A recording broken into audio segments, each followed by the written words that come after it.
မင်းနဘေးအနာပဲအမြဲနေချင်သူ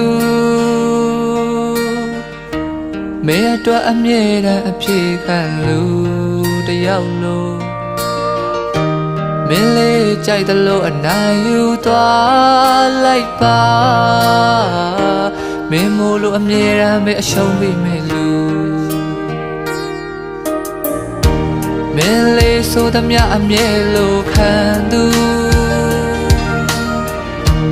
ပေးဆက်ခြင်းလို့အချစ်ကိုခံယူထားလို့ကိုယ့်ရဲ့အချစ်ဟာအရာရာတိုင်းနဲ့နိုင်ရှင်ရဲ့အလုံးအသေးမွားပဲရှိတော့တလို့တစ်ချိန်ချိန်မှ